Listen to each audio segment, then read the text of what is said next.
Everybody, what is going on?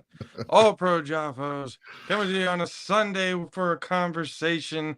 I am your host, JP. Hey, yo. And joining us to finally complete the trifecta. As everybody knows, we have talked to Matt Ryan. We have talked to Corey Hammond on multiple occasions because the man can obviously talk. But now, on this lovely Sunday evening, we are proud to bring you the three-time A7FL champion and a third of the 3-on-1 podcast. Ladies and gentlemen of the JAFFO Army, please welcome Big Rob Fabian. Thank you for having me. That was a phenomenal intro. That was a phenomenal opening. That was great. Appreciate it, man. We work hard. We try to. I can tell. Do as much as we can. And you're 100% correct. Corey Hammond cannot stop Corey Hammonding. So, I'm sure you guys are used to it by now. I love the dude. I really do. He as much shit as he talks and as much questionable shit that he says, when it comes to certain things, especially about the game of football, and he's been really helpful with us, especially in the college aspect of it. The dude is a wealth of knowledge. Yeah, he really is a lot smarter than he looks. So I give him all that credit in the world, and again, he's been real awesome coming in and spending time with us. For sure. I know talking to him, we'll be on for a quick bit. Yeah, all right, we're gonna try to make it 30 minutes because we end up it's an hour and 45. No such thing with 30 minutes with Corey Hammond is insane. If you could actually get that, that's ridiculous. You could do 30 minutes in one breath. Oh yeah. But Rob, again, we've been talking for a little bit, trying to get on and talk and finally get your story, because again, we've talked to Matt, we've talked to Corey, we've heard their stories, right? We've heard their takes and thoughts about how far the A7FL has come, from the origins of it to now. But you being the more, I guess we could just say, accomplished member of the three, there's a lot you could say. There's a different viewpoint. Oh, for sure. Of it than the one who hasn't played, two who has been bouncing around and has had his opportunities. It just hasn't gone his way. But then you have yourself and a 3-time champion. From this beginning to this point, how has the run been? Where did it start, and how did it become where it is today? All right, I mean, we can start from the very beginning. I am not originally from New Jersey. I'm actually originally from New York. I moved out here like right after graduating high school. I'm about to age myself. Graduated high school in 2007. Moved out here. Bad. Yeah, not that bad, right? Not that old. I was a couple years after you. It's fine. See, it's not that bad. Graduated high school, came out here. I ran into a group of guys that was playing football in the middle of like the community college like lot where everybody was. They were just playing football in the middle, and they asked me to play. Good for Ant Live, who's the offensive coordinator of the Snow Tribe right now. First team I ever played on was a team called the Disciples, and we were scrimmaging against the now, everybody knows them as BIC. They were BIC back then, but BIC stands for Brothers in Christ. Mm-hmm. So I thought this was a church league because we were called the Disciples and they were the Brothers in Christ. And I'm like, wait, church people play football? It was the most ignorant thing to think, but I'm like, wait, Christians play football? And I'm like, are they good? And it didn't help that, BIC back then is nothing like it is now. Like, it would be night and day to look at that team. I'm not going to lie to you. Talent-wise, it just didn't look like BIC. You would not recognize BIC back then. So, our run with the Disciples was pretty short. We had a few, we got destroyed when we got into the league. My goodness, I thought it was a church league, so I didn't take it as serious. And when I realized what it was, I'm like, oh man, it was too, and I was just getting my ass all over the place. After that, the Disciples ended up turning into Riot Squad, same team, just with a facelift. We were a little more aggressive. We understood the league a little bit better. Still we're losing. Was losing. What ended up happening though is BIC and the Disciples were basically we were all from the same area. BIC's from Trenton, Hamilton area, the Mercer County area. Same thing with the Disciples / Riot Squad. So when the Riot Squad disbanded, Carl Meisner gave me a call and said, hey, where are you and your brother playing? I said, I have no idea. He said, man, come play for me. That was probably 2011 or 2012. And that's kind of where the BIC era started. And BIC couldn't get over this small hump called the Illuminati, another local team. They were a trained team as well. Illuminati used to kick our asses. And then I think in about 2012, 2013, we beat them.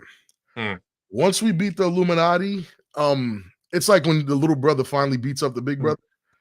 Yeah, I know that one all too well with my younger brother. It was that. It was that moment when you finally beat him in a game. And that game, I'm pretty sure it's still on YouTube. You can find it, BIC versus Illuminati, 2012. I'm pretty sure it was 2012. That was when the whole slogan, "The Nation Has Arrived." That's when that started. And then, we had a couple tough years.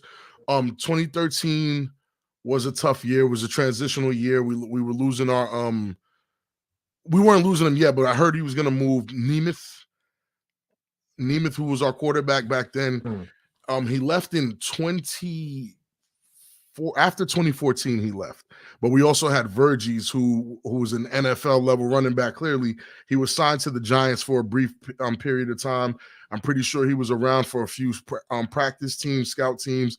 And like we were making a lot of noise, but we weren't winning the way we probably should have been winning. 2014 arrives. There's a team in the league from New York called the Gunners. They disband. We pick up a few of their players. Me, Ant Live, and Mason come from semi-pro, and we bring a stud wide receiver who everybody knows is Patrick Coburn, who played in the Canadian Football League. So we were recruiting, but these guys were, and they were our friends as well. So once Patrick Coburn came, scored his first touchdown and threw up that fist, that's where that BIC fist came from. So at that point, 2014, I looked at it was first game of the season. I looked at the sideline. I looked what we did, even though it was against a not so great team. I think it was the Hawks. I looked at my teammates. I said, yeah, fellas, we're going to the chip this year. And that year was our actual first championship appearance in 2014. Unfortunately, we lost. We weren't prepared. I wasn't prepared. Listen, that I can give you that story. I sound like Corey right now. Go ahead, but that's what I was trying to tell you. Like that's what we like to do, right? With all of our just get the stories, just be comfortable, let it go. So I'll give you the story for that year that we went to the chip. This is for me. That was probably one of the years I was working out the most. Like I was in the gym a lot. I was eating right. So they let me play running back. I played running back that year for a few snaps, scored a touchdown or two, got a little cocky, and we had to play. It was a very weird situation. That was a very weird year. We had to finish a game that we didn't finish 2 weeks ago or something like that because the lights turned off. Yeah, it was wild back then. So when that team came to play, I went to play running back. Kid tackled me straight at my ankles, rolled, and gave me a high ankle sprain. That same year, that's the year I turned 25. So we went to Miami for my birthday. We played all the playoff games. We made it to the chip. I was in Miami the day of the championship and flew back. I went there that weekend and flew back the morning of the championship. Still with the high ankle sprain, I had to put on a brace and everything because I wanted to win the chip so bad. Like I wanted that chip so bad. It was the first time we got there. We've been through it all. And I'm like, oh man, I need this one. So I flew back, got a quick ticket back, flew back from Miami just to get my ass whooped.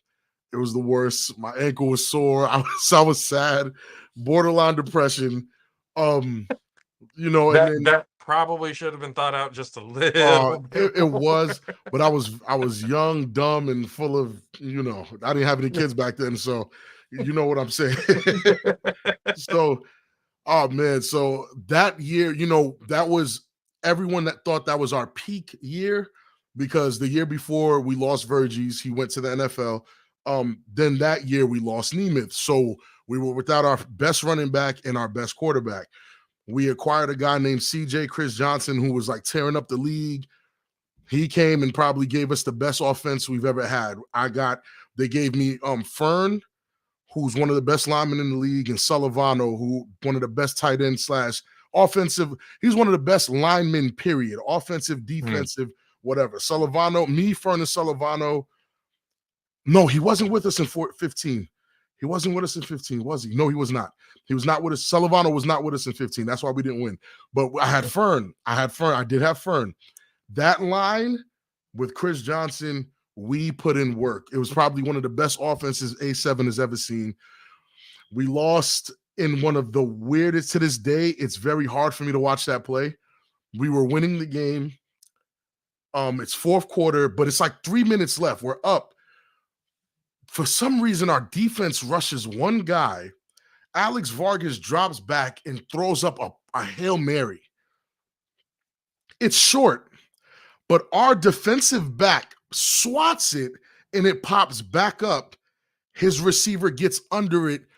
Our biggest hitter, Ron Clark, eases up and doesn't kill the receiver, and that guy scores 6. Now we're down, and everything that can go wrong on that next offensive drive went wrong. That by itself, I can tell you. Well, I'm gonna be honest with you, Rob. That's one of those momentum things, those freak plays that happens where it doesn't matter if anything's coming after it. It didn't matter. The Chiefs, in my opinion, I always said it. The Chiefs had an angel, and that year, that was probably important for them. They lost a teammate. His name was 50. They lost him. He passed away tragically. I think it was a little bit tragic. And, they were dedicating that season to him. And I always tell the Chiefs players, I said, 50 got you guys that ball, 100%, because you guys weren't going to beat us. Like, we were the best we could have ever been. And we didn't make it to the chip. It was the biggest disappointment you've ever seen in your life. It was like, how could remember the Patriots? My favorite team is the Patriots. Remember when they had Randy Moss? I'm sorry. Remember when they had Randy Moss, and there's just no way they could have lost. So you started liking him after they were good? No. I actually liked them when Bledsoe was the quarterback. Believe it or not, I didn't. They were pretty decent with Bledsoe, not bad, but they weren't bad. I just, at that point, I've never watched football before. First time I watched football, the Patriots were on smoking dudes, but they weren't like winning. But I'm like, oh, I like this team. Then Bledsoe got hurt, and I was like, damn. People get hurt playing football. I haven't even played football at the point. Bledsoe didn't just get hurt. Bledsoe got. Yeah, he got. That was That's attempted murder. Yeah, they tried to get Bledsoe out of here, and I saw that. I definitely saw that, and then I basically started that year. Bledsoe got hurt because I was watching it a little bit before. Then he got hurt, and they put in Tom, and then from there I was a Patriots fan. So that year when they went undefeated, had a close shootout with the Giants before the playoffs started, then met up with the Giants again just to lose, is exactly what happened to us. Exactly what happened to us, and it hurt. So when how sports work, sports are nuts. So when we revamped in 2016, we revamped.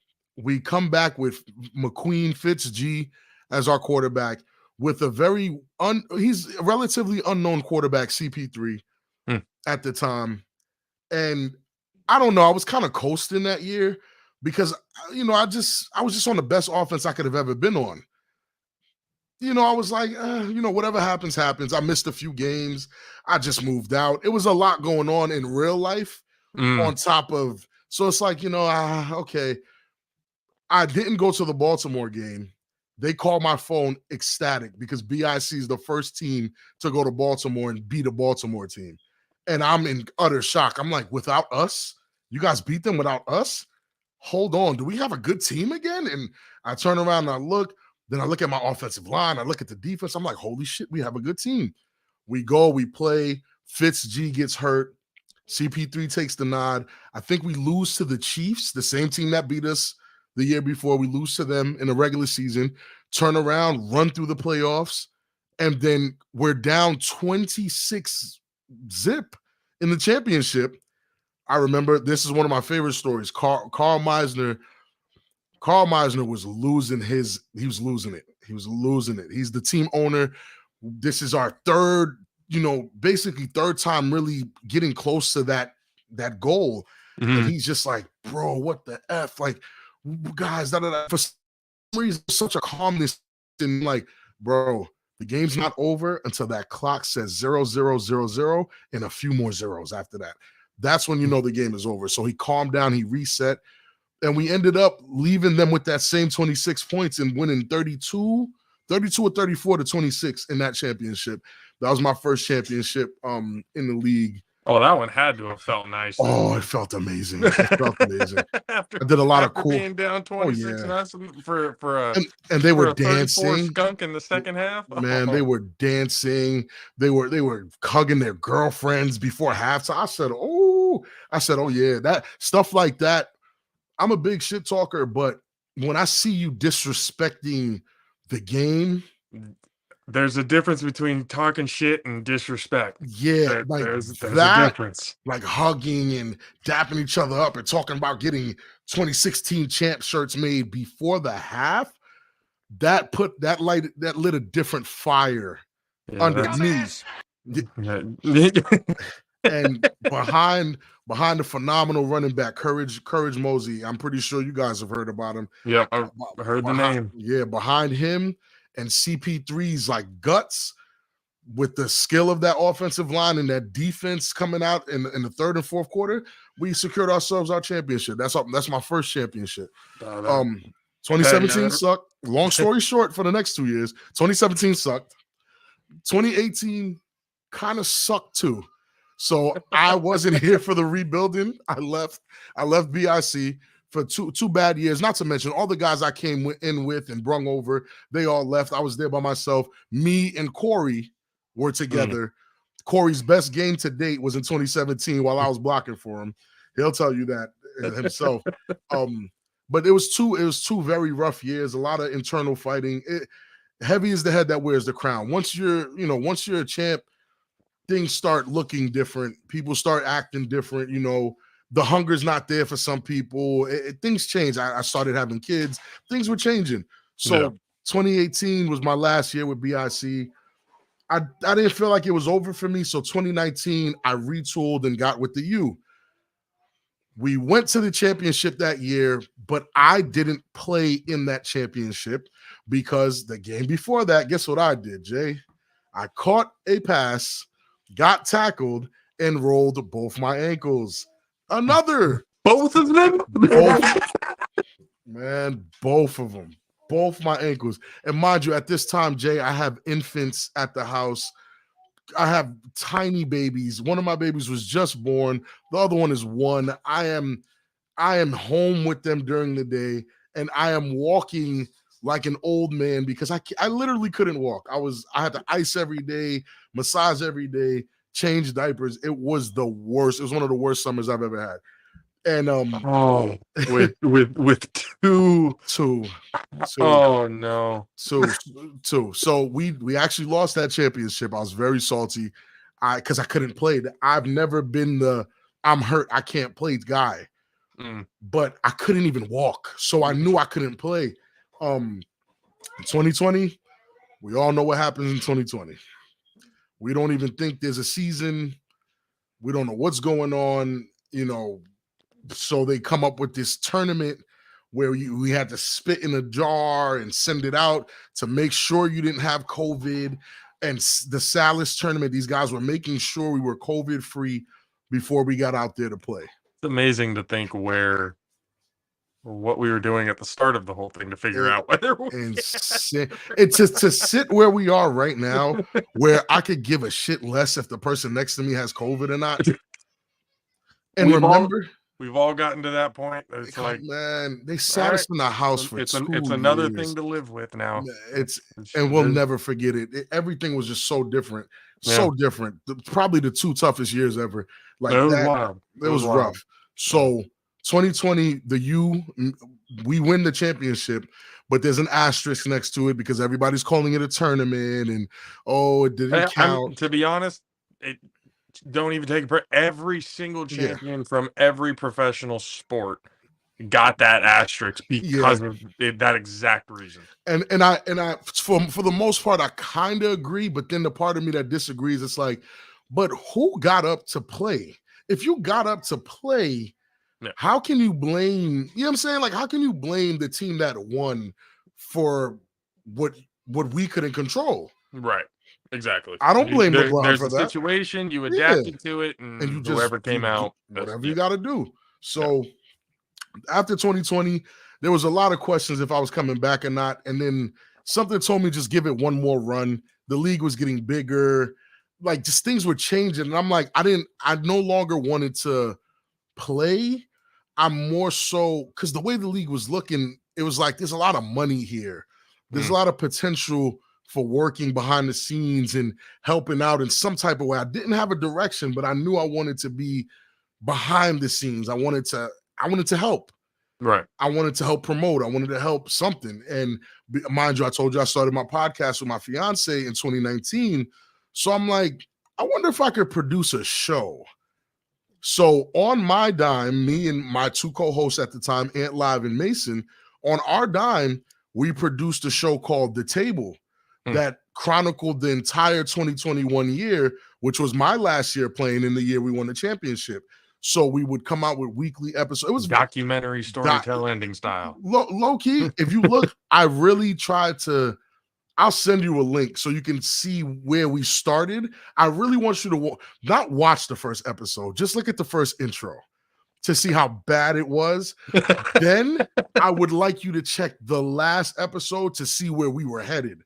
When I'm talking from the first to last episode, I had my guys that were working for me, like the editors and stuff, actually coming out, taking footage from the field and pictures and everything. It got that advanced. And that Matt Ryan told me secretly that was my audition tape, pretty much.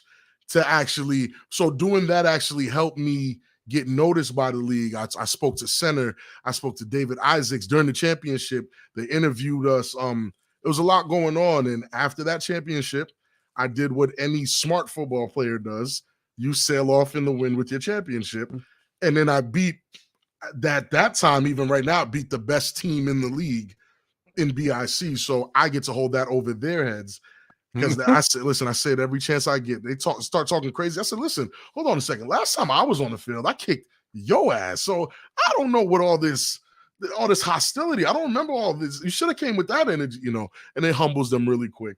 You have a tendency of doing it. Yes. And I've noticed it a lot again on the podcast and stuff, because I listen to it because one, the 3 of you guys are just it's entertaining as hell. You guys mesh very, very well together. Corey talks just as much on that show as he does here. But like, you guys have like this dynamic. It's just it's really fun to listen to. Yeah, I enjoy it a lot. So respect on that. And then what you guys have been doing when it comes to being the voices of the league has because when we first started looking into it, it might have been, it's been what, a year and a half or so since like we first started like in contact with you guys, with Matt and everybody else. Okay. So it was a little bit before that we were looking at it going, and Kay especially, he was really into it. He was seeing it on YouTube and I had seen little commercials and stuff like that right. pop up, and I'm like, and I've told everybody who has been affiliated the same thing, and I'm sure everyone who is affiliated with it now thought the same thing. holy shit, these dudes Yeah. are like, this is, it's almost barbaric. Like, You know what's crazy? It's always crazy to hear that perspective because, again, unlike, Corey started a little later than I did, but I was there when we were playing on, grass fields with literal screws and glass, and like we really call it the glass and grass era. Like, we didn't have turf. We were really looking for fields. We were doing all that. I was there for that, and there's a few guys before me for that. So to really to hear something I did for fun, like the reaction to it is kind of like, damn, am I crazy? Or but the reaction is almost contradictory, because if you really look at it, Mhm. we've all done it. We've It's just all not, done it it hasn't been at it, that high of a we level. all call it Turkey Bowl. Right. That's what we all did it in elementary For school, sure. tackle the ball carrier, we all did it without pads. We all had that schoolyard mentality at one point. So when I'm looking at it going, holy shit, because I'm not gonna lie, the first highlights that I saw of it, I was looking at it going like, people are dying. People are dying in this league. This is Blitz the League, real life, It's but the people without are the dying. pads. Yeah, Even without the Blitz the pads. League had fucking pads on. Pads. All Like, right. so I'm looking, I was like, there ambulance has job security like a motherfucker with these guys. They have to.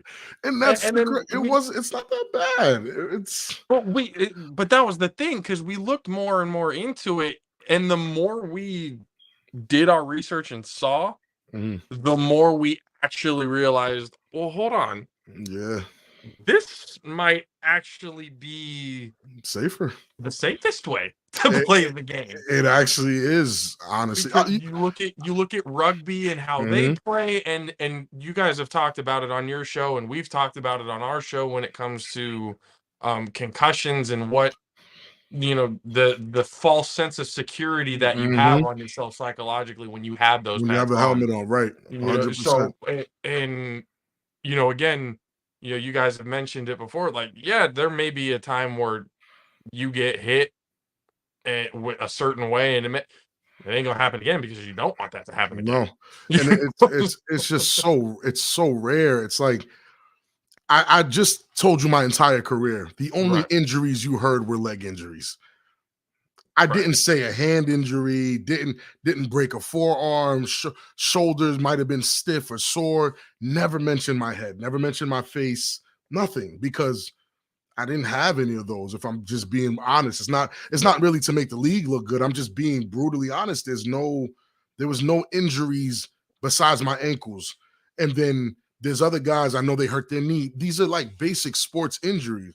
But Mhm. as far as like collisions with the head, none of that. And that's why I stopped playing semi-pro, because I was kind of playing right next to each other. And then I think the last time, it wasn't that I couldn't take the hits. The hits were fine. It was just I was realizing, I'm like, damn, I take a lot more damage in semi-pro against worse players than I do in A7. That was actually one of the reasons why, because I've been approached by a few of my friends, Kay being, Mhm. one of them, one of the co-hosts. He currently does, do semi-pro. Right. He's up for, at least here in the Bay Area, semi-pro and everything that they have over here. He's I think being looked at to be one of their Hall of Fame members. Nice. Nice. So he, I sent film to Corey a couple of days ago. He's got a, little thing on him, but he's 6'10". Oh, yeah. Okay, y- Corey.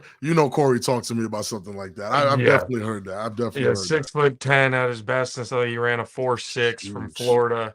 Just Jesus. Six big, foot ten strong. running a 4.6? Yes, sir. He's from Yeah. he's from Florida, so League him now. What is he doing here?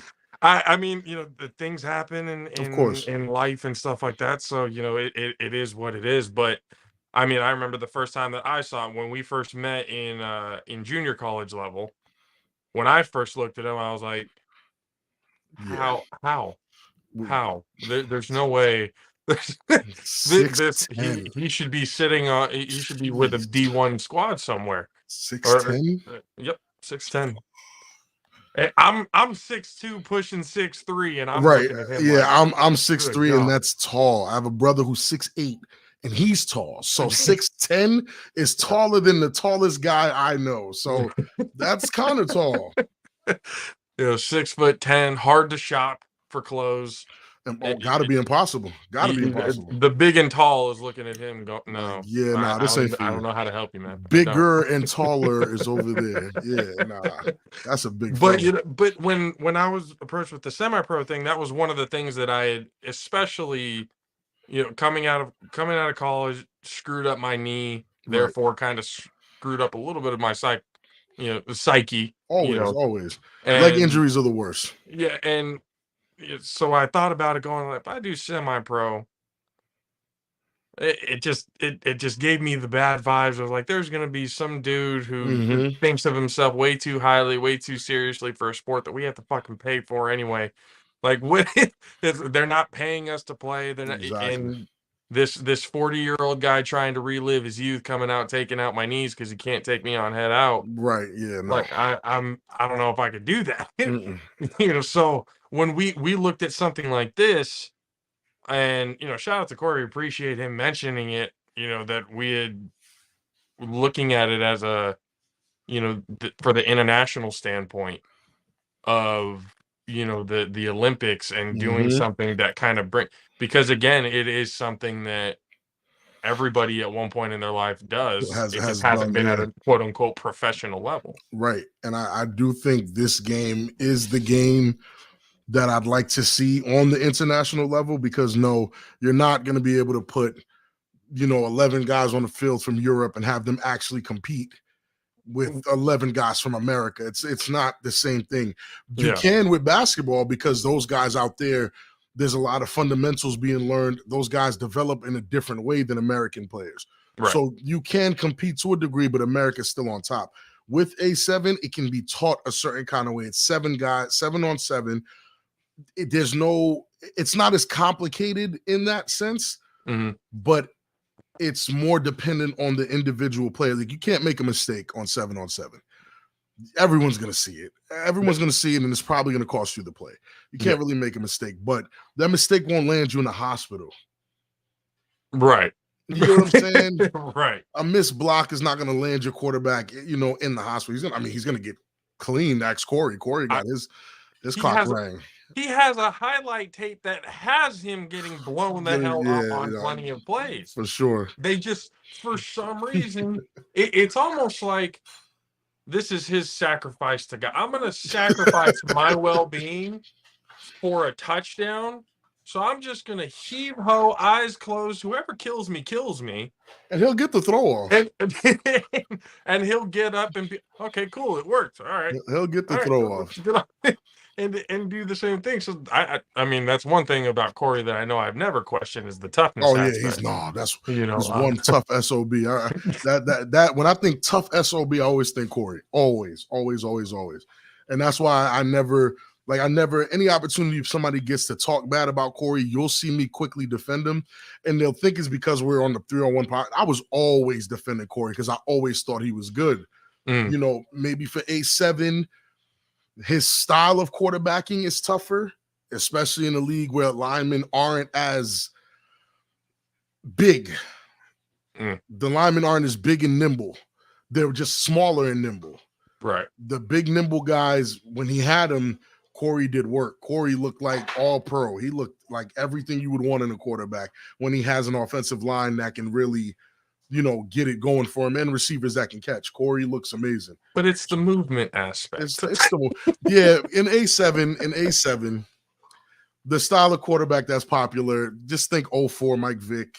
That's what works. Well, that was one thing that I was looking at, because I've been listening, obviously, and I've been mentioning this because I've been listening to you guys, and it's because I'm trying to understand it myself, because we want to bring it out here. Right. We've been very vocal about wanting to bring the A7FL out here to Northern California. We know it's in LA right now. Right. But no offense to LA guys, LA ain't a football town. Right. We've been talking about this even on the show. The fact that the Rams moved back to LA and it was stupid. It's all about the Lakers, and that's about That's it. Yeah. And then when it's talking about football, you're talking about USC and UCLA, They're and not that's talking about the Rams. Yeah. That's the reason why the LA squads in the NFL back in the days folded. It's because it's not a football town. Right. Now, when you come to the Northern California side, San Francisco Bay Area, Sacramento, Stockton, right, all of those play out here in the back. Yeah, them Stockton Let me boys. tell you about I'm them worried Stockton about boys, them. Rob. Listen, I'm worried about the Stockton boys when they come through. That's the same way I feel about the Broward guys in Florida. Them Stockton boys. Once they catch wind, I'm telling you, because and this is what I was going to tell you with Kay. He went to that flag football tournament in near Lodi, which is near Stockton. Mm-hmm. And on one the way it had like a questionnaire, the waivers and stuff like that before you play. On the questionnaire, it said, "Would you be interested in playing in an A7FL league in Stockton, or not in Stockton, in Sacramento?" Oh wow! On Which the waiver, to me told me somebody's listening to us. Somebody's listening. Somebody's hearing us out somewhere, or they picked it up because we've been advocating for this for a while. For a while, right? Even just before Nevada even became a thing, before even I think Columbus and Ohio was starting to become a thing, we were looking at it going, how the hell do we get into because we saw, I think, not the GoFundMe. I think it was some sort of ad that was put out. Not the GoFundMe. You're talking about the it's not a GoFundMe. What the hell is it called? Is it not? It's the become an owner thing. It's a start engine. Right. Start engine thing. We saw that, and we actually talked about it on our show, going, well, we've been watching it. Wouldn't that be crazy if we became division owners and this and that? And I shit you not, 2 days after we had that conversation on the show, Matt gets a hold of us and says, hey, we heard of you, you guys were interested in getting a division and this and that. And so we looked more and more into it. And then the more we looked into it, the more we were like, no, we need to make this happen. Yeah. Especially because of what we see, how we're thinking it, especially the improvement of the game itself. For sure. And because there's a lot of things from the A7FL that other leagues can, even with pads, you can still pick up 100%. and be able to use. 100%. So, and we looked at it too going, we know we got athletes out here in Stockton, in Sacramento. We've seen, coming out of high school, we cover high school players. We do, we coverage for, San Jose State and, trying to expand more and stuff like, so we see the talent that comes out of here. We know we got ballers. So, and to pick up the game going, I feel like it would take it a little, you guys have been saying it, especially with Vegas and the LA division and stuff like that. It's going to take a bit for teams to kind of catch up with how the game is run. I'm a big time believer in that. I think it takes at least 2, at the most 3 to 4 seasons of actually playing against competition and seeing what it feels like before someone can get a full grasp of it, because there's still guys out there bringing a defense out and running zone. You're running zone on a 7-on-7. I'm hearing y'all found somebody with a wishbone somewhere. In Vegas, I told the man. So I said it on Facebook. I said, brother, this wishbone shit is insane. You need to stop. You need to stop. Oh no, I said, you're trying to reinvent the wheel. He said, hey, we don't need to reinvent the wheel, but we can improve it. I said, bro, you're not improving the wheel here. You look Rob, ridiculous. we can look at this brand new just right now and know common sense wise that wouldn't work. Oh, you got 3 down linemen. What the fuck's a wishbone? What the hell's a wishbone gonna do, bro? But but we're gonna live and die by what we believe in. All right, have fun with that shit. You're gonna be moving more towards the latter if you keep that going. and again. I've seen some listen, that I've been around long enough to remember when the league went through its phases. It went through its little what the hell is it called? I'm blanking on the name. Remember the formation the jet sweep formation. Like the Wildcat. The Wildcat. We Yeah. went through a Wildcat phase. We definitely went through a Wildcat phase. It was great. It was fun, but everybody was kind of doing it. So we went through that phase too. We went through, a two running back phase, one running back, empty back. We had every single one. Some of it works. Some of it works. But A7 has evolved to include all of it. So now when you see that receiver in the jet motion, you have to be careful because it could be a fake jet sweep. Or he pulls it and gets a quick RPO going, or none of that at all. I was just about to say, I'm like, RPO. I might be completely wrong in this, but dating at least how far back that I've seen y'all play the game, I may be completely blanking on history, but it almost seems like y'all almost invented the RPO style of play because it's almost. That's kind of the only, or at least one of the top styles that you could use to be successful in that league. And then to be honest, before I heard of what RPO was, it didn't make sense to me because I'm like, I've seen this before, but not in like high school. I'm like, yo, we've been doing this, but I thought maybe I was misinformed that RPO was always a thing, and they just didn't use the term a lot. But right. RPO and A7 has probably been, what I'm saying? It's always that fake handoff, maybe, and then that quick pass, or he keeps it in. It's a lot of things they can do out of that. And they've been doing that a lot. And the RPO thing for us probably came after the Wildcat thing came. Okay. After we adopted what the Wildcat was. Well, I mean, essentially the read option and everything else like that kind of came after. Yeah, so it's not like, but when I said like the RPO aspect, you guys kind of evolved that Wildcat into that before it was popular. Right. I remember when it was popular, but that's what I'm saying. When you go back to the film and look at it, going like, well, these guys have been doing it for a while, for a long time. Yeah, they've been calling it the A7FL. That's it. Or was it Street Beefs? Town beef. Sorry. Yeah. So it's kind of one of those things where, and I see all the notifications and stuff like that you guys keep popping, and it brings a fucking smile to my face because I mean, we don't mean to toot our horn, but we feel like we've been fans of what you guys have been doing for a long time. So to kind of see it. And I'm sure you being part of the league, seeing the growth of where you started to where it is now, like how has that been for you? I tell my fiance this all the time. I don't panic outward or like show too much excitement outward, but inward I'm going nuts. Like I'm going crazy. To go from literally playing in the mud and having to throw out the clothes you just played in because it's too muddy, to Mike Tomlin and Ben Roethlisberger sitting down on a podcast talking about the league you've sacrificed many a Sunday to play in. I didn't know whether to scream, whether to like cry or retweet. All I could do was retweet it, nod my head and said, you know what? That's what happens when you stick it out with something that you enjoy. Like, we could curse here, right?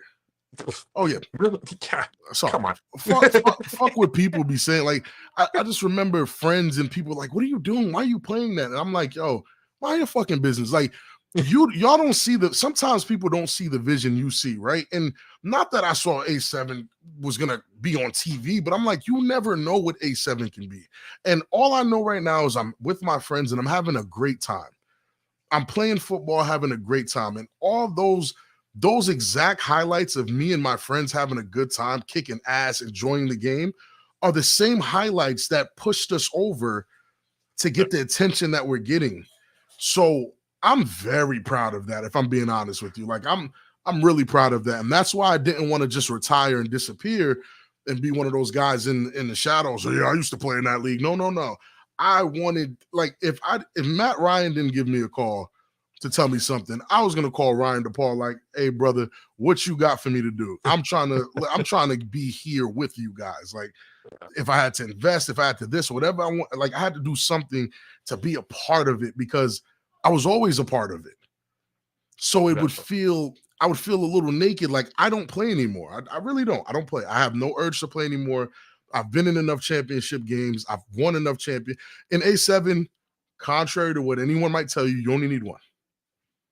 One chip. That's it. You only need one. So, and you know, I heard you say that once before, and it brought me to the question going, so we have a guy that we talked to who has had that validation stamp of approval, right, but is lacking said shit. Are we talking basically is Corey Hammond the Dan Marino of the A7? Yeah. Even considering, I'm sure he would love that because I'm pretty sure he said that was his favorite quarterback. That's a great comparison for Corey, but yeah, and I'm not sure he wanted to embroider that career to the no, T. not to the T, no. And I think that's what gives him that drive to still keep playing, and I love and respect him for it. It's you if you don't satisfy that championship, like, you can get one. And Corey's a guy that can get one. But if it's not satisfied, you'll find yourself playing up until you're 45 trying to get one. I'm not gonna lie to you. I was satisfied after 2016.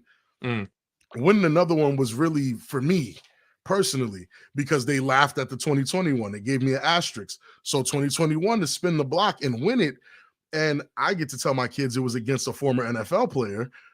I really listen. There's a lot I take away from that championship game where I talk to the guys that are still in the league a little crazy, because 9 times out of 10, if you're in the league right now, I kicked your ass, and if I didn't play against you, the team you're on, I kicked his ass. So they know about me, even if you don't. So I carry that with me. So again, with Corey, I know that fire's still gonna burn because Corey still feels like he can do it.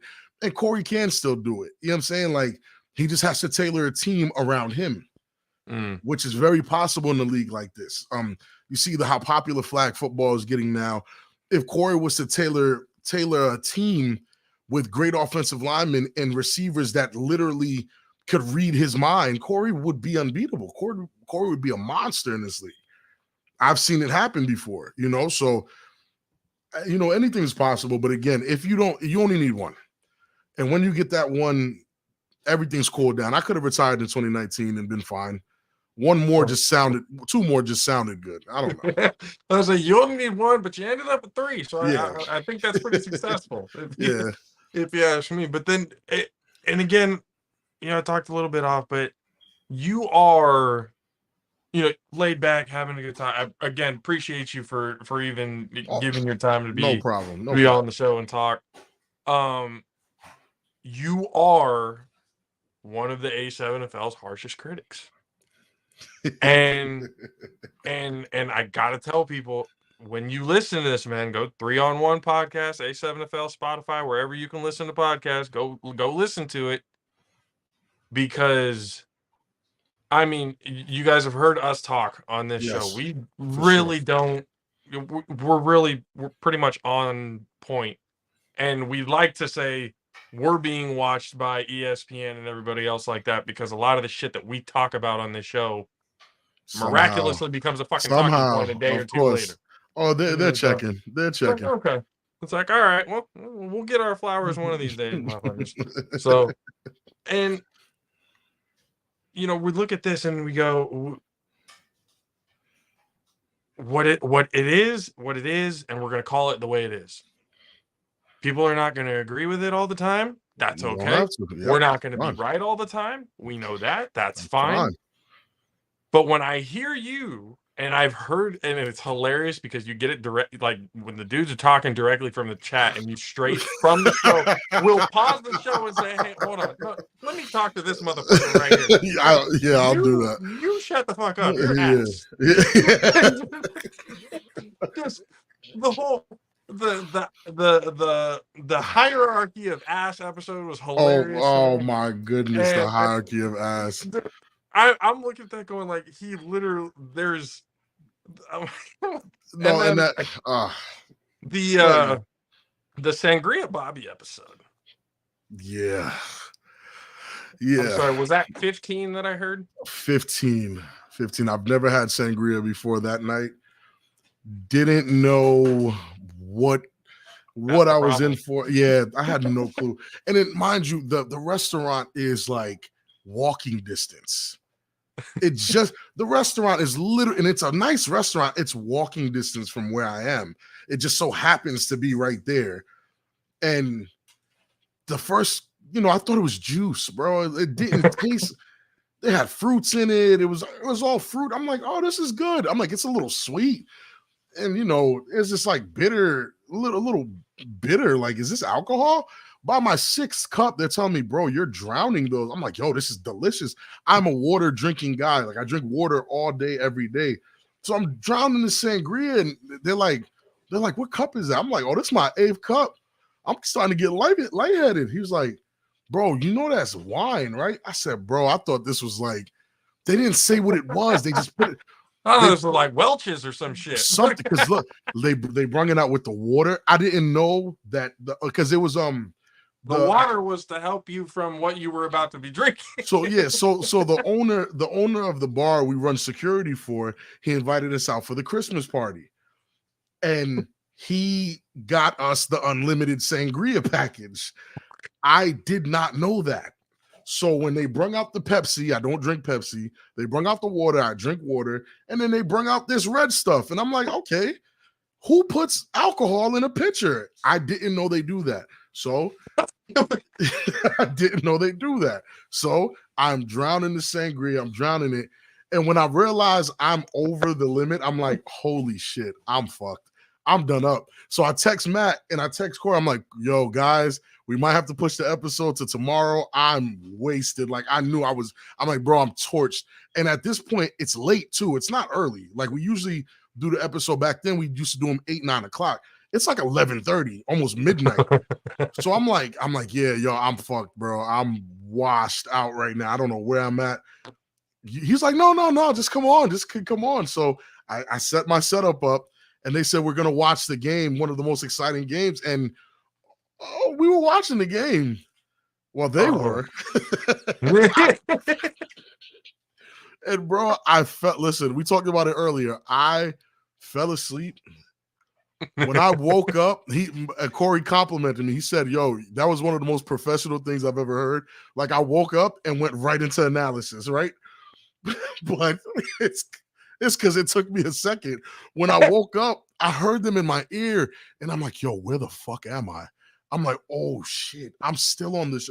I'm like, and these motherfuckers, they didn't say anything. I said, oh yeah, what a great run right there. Yeah, he's a tough running back. And I'm slurring the words.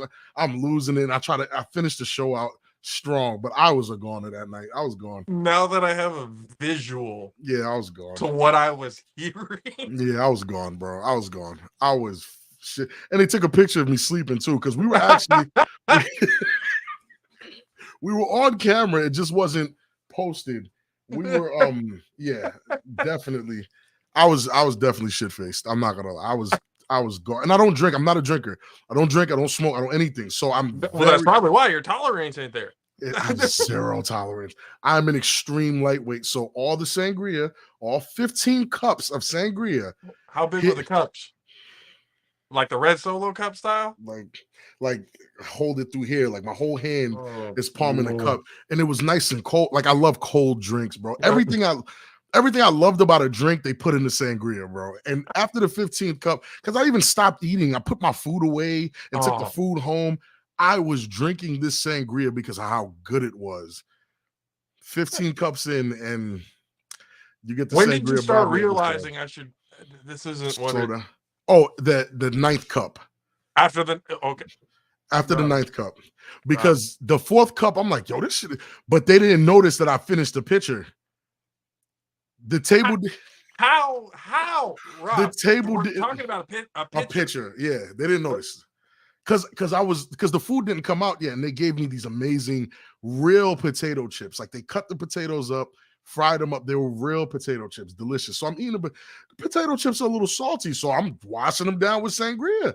Just go, and then there's slices of orange and grapes, and the sangria was marvelous.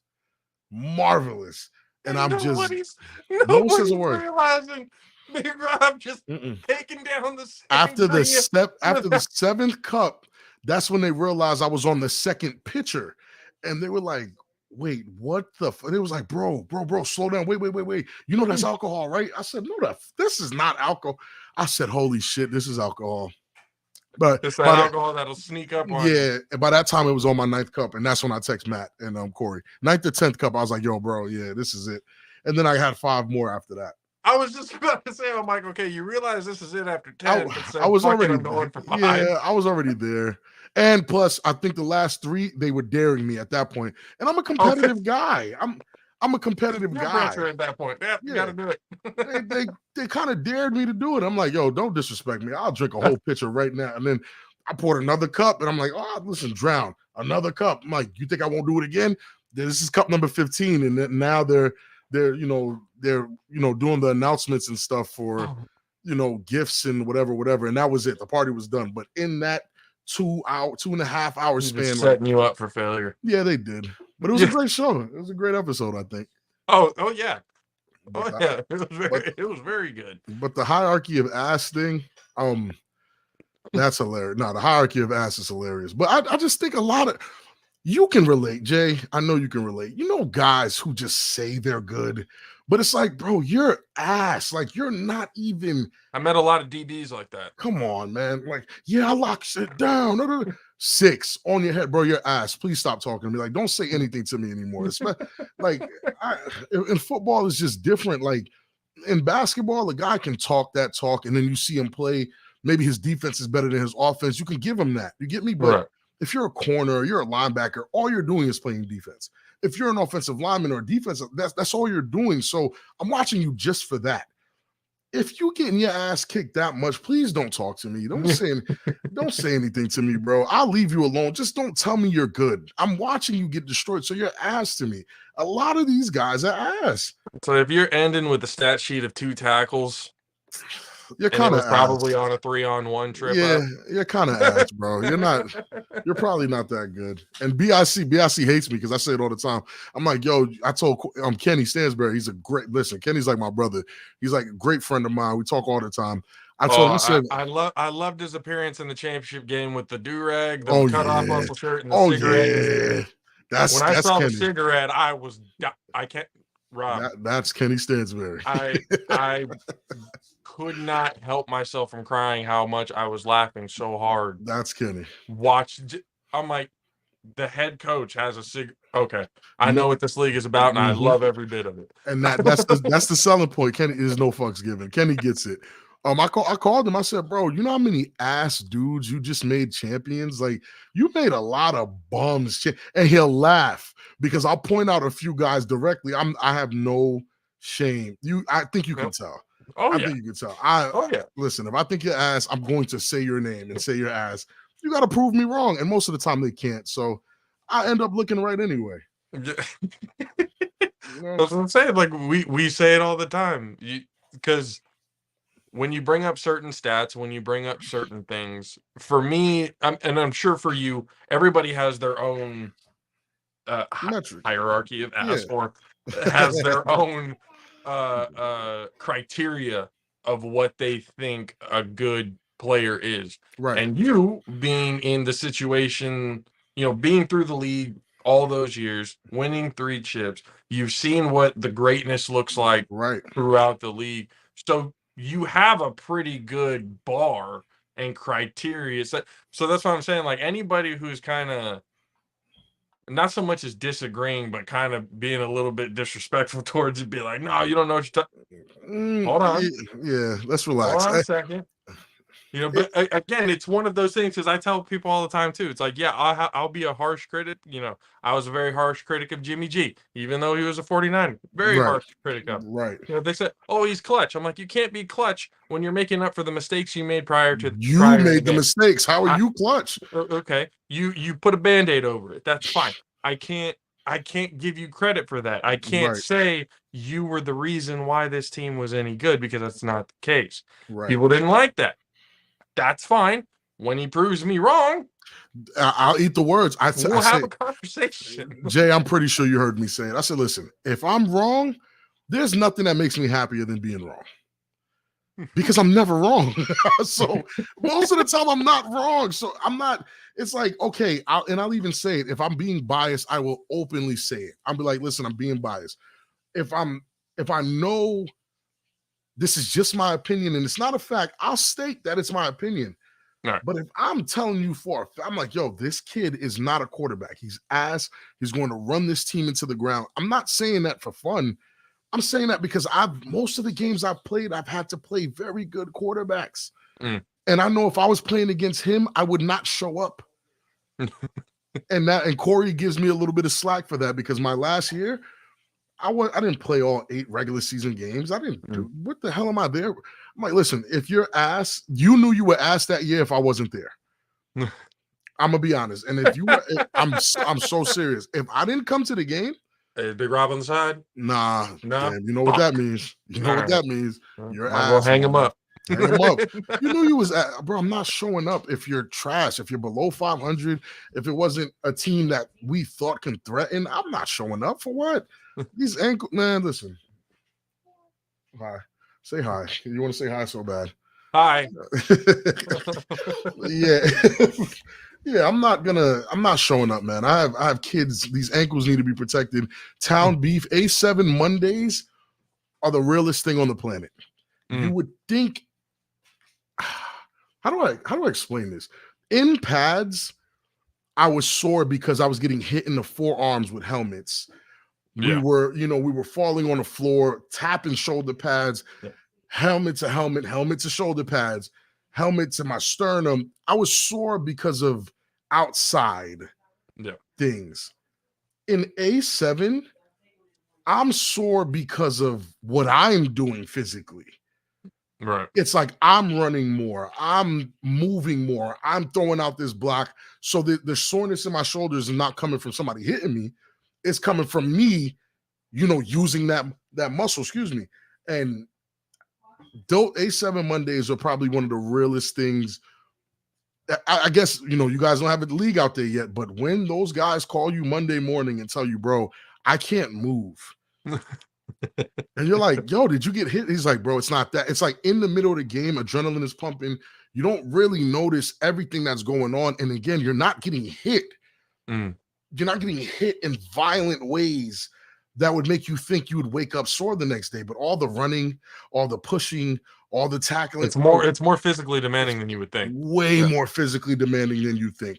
Right. And you don't suffer from the I know they did a study in Florida, excuse me for not remembering, but they said NFL players suffer from that no face syndrome where they'll go to a club and spend all this money and tell you they're an NFL player and have to pull out their NFL card because they wear helmets all the time. So you don't know what this guy looks like, right? You don't know what this guy looks like. We don't go through that because on camera, you see my face. Yep. Like it's not being hidden. It's not, unless I put glasses on and a bucket hat, you still see me.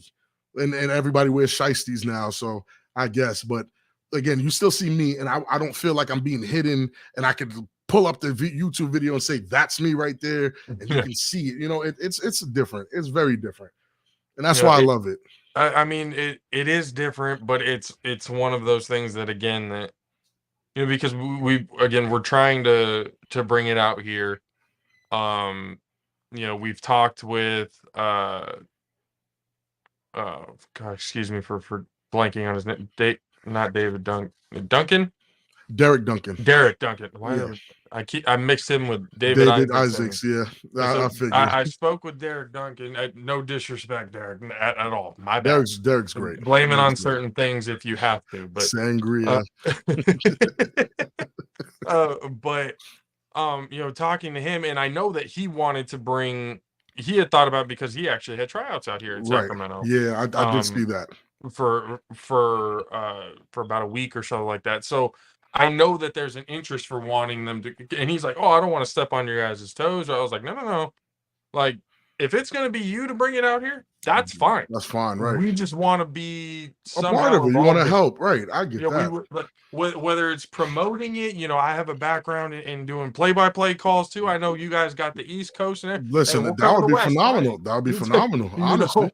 And we'll throw our name in the hat when that comes down to it. But you got my way vouch. to get it I'm down vouching here. for you guys. I'm vouching for you guys to do that. Appreciate that. If Definitely we can get it from anybody, that's fine. Definitely That's fine. vouching for you guys. But coming from you guys, that's the best praise. Probably the biggest. Listen, we got you. If that happens, we got you.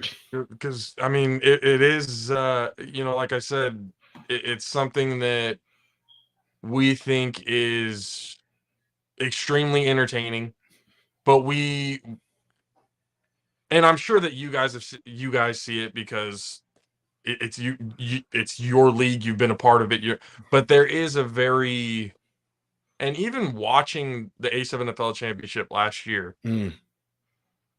you got that sense of, even after the game, there was going to be a cookout. Everybody was going to have a good time. The camaraderie, man. The camaraderie. You could see in the corner the kids playing their own game. Yeah. As that was going, there does seem that community, family aspect around it. That's the best part about it. So that's why I'm like, God, we're talking about, because living in Sacramento, Kay lived in Sacramento for a stint, so he knows how it is out here. We've got the Kings, who right now doing amazing. Shouts to the Kings. Outside of the Sacramento Kings, there's not really much else. You got Sac State, but that's an FCS style school. Right. They wouldn't be considered, D1. They have a AAA baseball team here, and they have an MLS soccer team, which let's be honest, and I wish it was different. Let's be honest, any MLS team anywhere is not fully supported to the nth degree. Yeah, not here anyway. It's just, that's just not how it is in the States. We have different priorities when it comes to sports. That's 100%. We can take our L on that one. That's fine. We're never going to make the World Cup. Let's just live with it now. I'm okay with that. Yeah, I'm fine with that. To be able to have something to where more and football is, I mean, come on, yeah, especially for this country, it's universal. So it's burger time, it's cookouts, it's tailgating, it's camaraderie, and what you saw is what it is. It is exactly. So, and you can get that just by watching it off the screen. They're not even showing you what's happening in the stands and what's happening out of the. You can just see it from the little points, little pockets, little things that you can see on there going, there's something about this game that brings more than just it being a game. Right. There's more to it than that. And I think it's awesome because I know you guys take pride in that. I know you guys take pride 100%. In that because it's something different. It's something like, everybody, we're playing each other on the field and we have our things to say and stuff. But at the end of the day, we're all cool. We all understand We all the bigger picture of what it is that we're doing here. We line up on that 50, give hugs and daps, bro. So it's one of those things where it would be awesome because I know all the talent that you guys have there on the East Coast.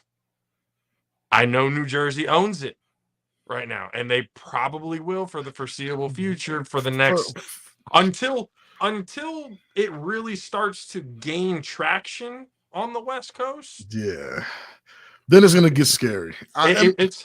Listen, I told them, I've warned them, I feel it. It's just, that's just the way this league works right now. BIC looks unstoppable.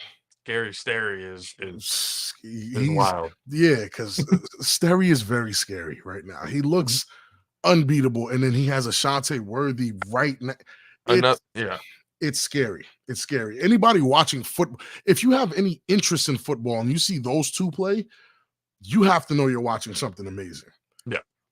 In order for this league, in our league's history, in order to beat guys that pop out and look better than everyone, it's like the league itself knows that something has to change. Certain teams start evolving and merging together. Certain players literally start developing in front of your eyes like they weren't that good a year before.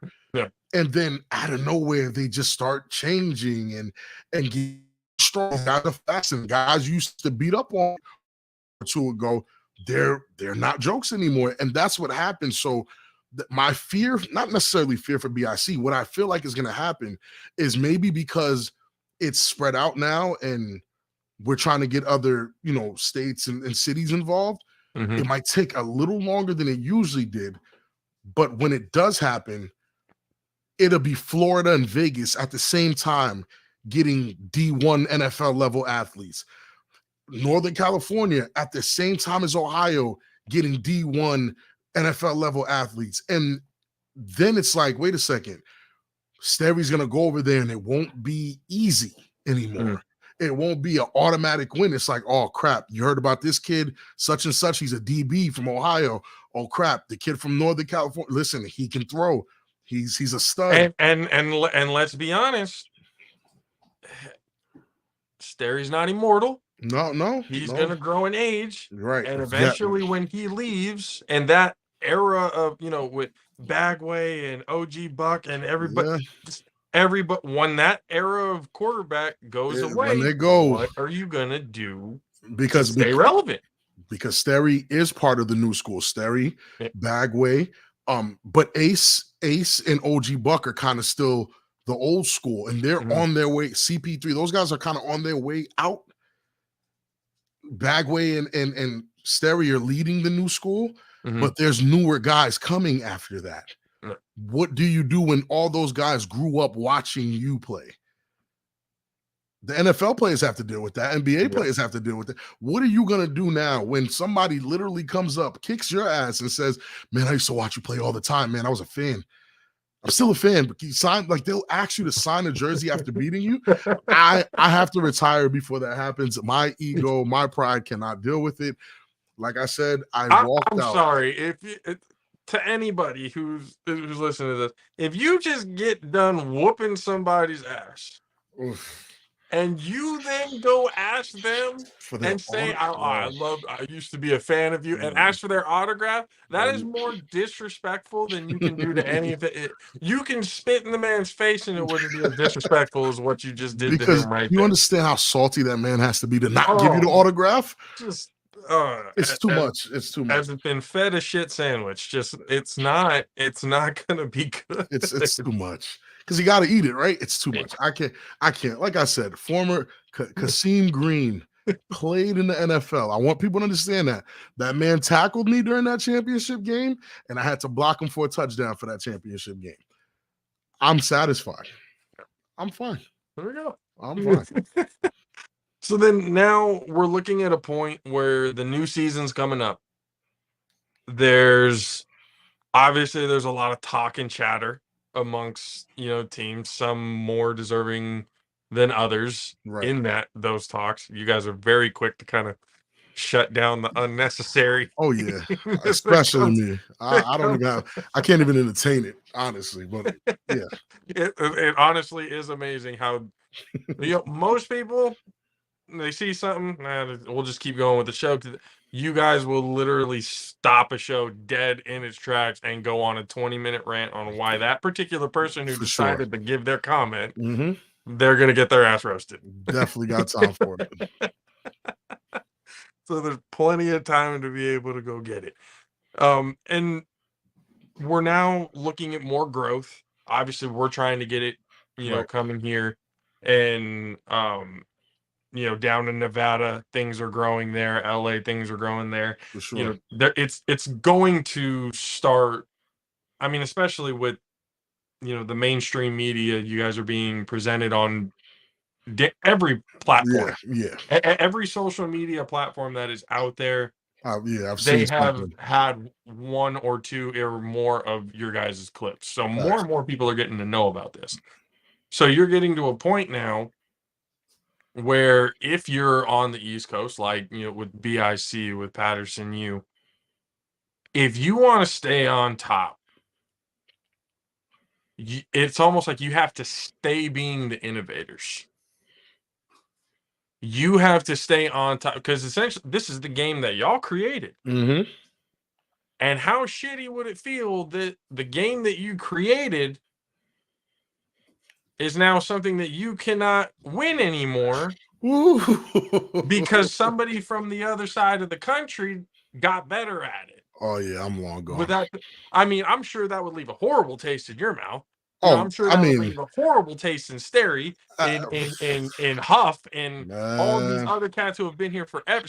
Oh my god! It's you like, know, how could we every year create the shit and not be the ones that win it? Every year that a New Jersey team hasn't won the championship has been probably one of the worst years ever, and it's only happened 3 times. It's only happened 3 times. Believe it or not. The 2 PA teams and a Baltimore team. The year Baltimore won it, it's because everyone was so relaxed and just thought we were so good we just couldn't be beat. And that's the year everyone whooped our ass. I think that was 2018. 2018. Everyone was relaxed. All the other teams were tired, but Baltimore came, and it was actually a Baltimore versus Baltimore championship. It wasn't made that way by the league. We got our asses kicked. Plain and simple. They wanted it more than we did. And the whole New Jersey felt it. I don't think New Jersey wants to feel that again. And I'm glad I'm gone before it ever happens again. I don't want to be part of that. Don't want to turn into the Jets. No. Go down New Jersey style, and don't want to turn into that type of scenario. Not at all. No. Because again, it is something that I know that you guys take pride in, because it's something that you guys have essentially put your bodies on the line for, right? For it to grow into what it is. So, I mean, yeah, to be able to have those it's almost like the 72 Dolphins having the bragging rights every year, for the undefeated season. Just always, you guys are the originators. You guys want to stay on top, and it almost gets to the point where, I guess, from outside looking in, with all the innovations, with everything that's going on in football at all levels to this day, you guys have already been kind of ahead of the times when it comes to, it's true. With the RPO and everything else like that. Where do you go from here? How does the style evolve from something that, because people get complacent. If it's working, it works. Why, if it ain't broke, don't fix it. Right. But then it gets to that point where it's the same system. Now everybody eventually, through repetition and through time, will get better at that one particular thing. Right. And this happens in the NFL. It's a copycat league. People do this and do that, and then somebody innovates, and then, oh man, now we got to do that because they're. So from here, how does the East Coast stay on top of the innovation? If I'm being honest with you, I don't think they can. Listen, and I'm on record saying it. I think Florida's going to take the game to a very different level, because I feel like they're going to put people at positions. You put a smile on K's face for that one. I believe it. Listen, they're going to start putting people in positions to do things that we've never really seen done. Because even take a guy like Mark Bagway, right? It's not that his style is new. The way he plays is much different. It can be comparable to Sterry, but Sterry doesn't put the entire game on his back. Sterry has a system. The entire game's in Sterry's mind, for sure. But extremely intelligent. One of the smartest guys on the field, always. Honestly, and to be, and I hate to kind of, put it off for a second, but that just put into my head. A lot of people have a misconception about football players, that we are just the big dumb idiots of the world. Yeah, that's yet do not see how intelligent you have to be able to execute some of the things that you are seeing. Yeah, from the outside, looks like all you have to do is this. It looks easy. Now get on the field. It's very, very different. You could talk to anybody who has ever played the sport. There's a difference. And imagine me telling you that for most of the years I played, there was no playbook or anything like that. Not a single playbook. It's just, all right. We're football players. Let's do this. Yeah, we're literally football players. So on a run, if it's a run right, we're asking which blocking scheme you want us to block down, block up. Hey, yo, let's combo block up because it's 7 guys. Right. We know who's responsible for what. If this guy's too far on a wide 9 trying to be cute and blitz me from out there, he's useless anyway. Who cares? The play's going that way. So let's climb up. This is what we were talking about in between plays. Then you get a guy like Huff that's giving you 3 plays in one huddle. And hold on. So this guy smart, and he knows what's going to happen after we do this play. You know how they're going to line up to make this play successful, and then you still know how they're going to line up again to make the following play successful. Yeah, you're not regular. You're not human. Yeah, you're not human. And these are some very intelligent guys that we deal with, and that's the difference right now. And that's why BIC is probably going to stay on top for a while. But when a guy like Mark Bagway puts the brain to his talents, then New Jersey has a problem. Because those athletes are going to see Mark Bagway, and there's going to be guys that wake up, I mean, I'm better than him. I could do that. And then you get guys who are really cerebral, some guys who played D1 quarterback, and they'll go, this is easy. Oh, so prove it. And then they come and show you that it might be easy for them. It's never easy for them, but they'll show you. Your first year is never easy in A7. I wish you luck. No one's first year in A7 is. Oh no, I had a full understanding and realization that, you know, again, God willing, it does happen, and we get a league out here. Pretty sure. You know, I want to be one of the first people to tell when they come out here. Do not think, and I think either I'm sure you said it plenty of times. I know Corey said it. I know Matt said it. If you're brand new to this league, do not think you get off the for couch 1 fucking second that just because you think you know how to play 7 style football because you did it in high school for a summer camp or whatever the hell it is. Don't think you just got it, bro. Because you think you know what it is, you are going to get smoked. You're going to get embarrassed. Every time. So much so that you might not want to come back to play again the next year. Every time. I didn't show up to the state games, and, you know, I get criticized for it, but what was I going to show up to the state games for? To beat the dog shit out of Florida and smile about it? No, I had a rest week. We got a championship to win. I'm okay. Then the same thing, the BIC did the same thing and beat the LA team. Then, you know, the Vegas Force came out here last year and felt the wrath and got put all over Sports Center. It's not saying, oh, New Jersey has the best athletes. This is our game. Exactly. As of right now, it's our game. And you have to look at it that way. You can't look at it in a sense of, oh, it's a matter of having the best athletes, and that's why they're good. Oh, I'm a better athlete than him, so we're gonna beat the no. You're talking about the originators of the fucking game you are playing. Right. It's our game. That once you start thinking, okay, now this is a chess match against the inventor of chess. You got to look at it differently. How the fuck am I going to beat this guy? Yeah, you got to look at it differently. Let me learn from him first. Let me learn as much of the tools to the trade. You know who did that? Can. You know who did that? Sterry Codgerton.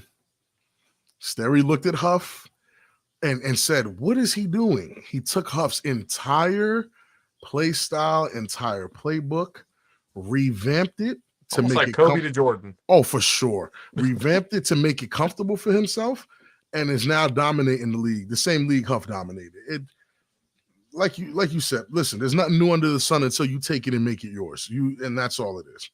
That's all that is. It's just, I love what you guys are doing. I want it out here. That's a goal of mine somehow, some way within the next 2 years. To get hopefully earlier than that, we get it out here, because again, you don't want to get behind on the competition. You really don't. The further you get behind, the more, because again, it's something that, and I don't know what it is. Maybe it's just we live in a world today where people don't want to do that grind or whatever because they're getting their ass whooped. Why keep taking this ass whooping if we're not going to go? Like, if we're not going to go, well, you need to understand once we're bringing it out here, what is trying to be grown. Right. It's a process. It's a 5-year, 10-year commitment to, if you want to be completely competitive in this league, to be able to take on, again, the originators of the game, right? Wanting to have a chance at lifting that title because now they, now that's East versus West in, essentially an A7FL Super Bowl, right? Essentially, is That's what exactly it is. What it is. So now it's going to literally turn into East versus West. East is going to be kicking the West ass from year in and year out. For how a long are minute. you going to be taking that ass whooping before you actually start to do something new? And then 100%. And then on top of that, you got the East kicking their own asses for a while. And you think Florida's going to sit down and let New Jersey kick their ass for 3 or 4 more seasons? Knowing who I have as a co-host in Country K, the 6'10 beast from the Southeast. Yeah, nah. Polk County Lakeland High School cat himself, played with the Pouncey twins and Chris Rainey and all that. Come on now. Yeah, they look when it comes to football. You see the chuckle? That's how I feel. That's it. Florida eventually will figure it out. And I'm actually excited for when Texas starts to kind of come around to the Texas boys start to figure out. That's the other one. That's the other one. Because I'm originally from Texas. So I know. Okay. High school football, religion, the whole. Yeah, just imagine, even the priest is talking about it during Sunday mass. Listen, they bleed football, and that's why I never listen. I don't jinx. Words have power. You said it, not me. I'm not saying that place name because if they pop up, everyone's gonna blame me and say you brought them out. Listen, I'll take it. I'll take the blame for it. I'll take the blame for it. I'll say Florida because they're already here, but that place, when they catch wind, there goes the neighborhood for real. Like it's legitimately over. Now that national championship is going to mean the world. Making it out of your division is going to mean the world, because after you get out of your division, you have to deal with Florida, Texas, and New Jersey. Yeah, brother, I am in the booth. I am a color commentator. I will continue hussing and buying. Then that's it. The competitive nature, because you look at it, if you have, you have New Jersey, the originators, then you have Florida, then you have Texas, you have California, and Nevada is slowly starting to become right now, especially through Vegas and stuff like that. They're slowly starting to become a pipeline for talent, right? Especially through the high school levels and stuff like that as well. Right. So you've got all these states who historically are football-minded junkies, right? Essentially, that's what I'm gonna put it out there. I really do hope Texas comes out with a team. Jay said it, or a division or something like that out there. Jay said it, not me. Not me. Might just have to put, because that now all of a sudden is very interesting, because me and Kay have that conversation all the time. Who has the better athletes, Texas or Florida? And you might watch in A7 to find the answer one day soon. I don't think this decade is going to be up before it's that place you mentioned in the Florida championship. I promise you that. I know that's coming. That's definitely coming. And we will all be there for it. When for sure. Yeah, for sure. And it's going to be huge, as big as it's, the first year with the West versus the East. You guys are going to be having the championship in Vegas this year. Right. I don't know if that's a good thing or a bad thing. You know what? As of right now, I consider it good.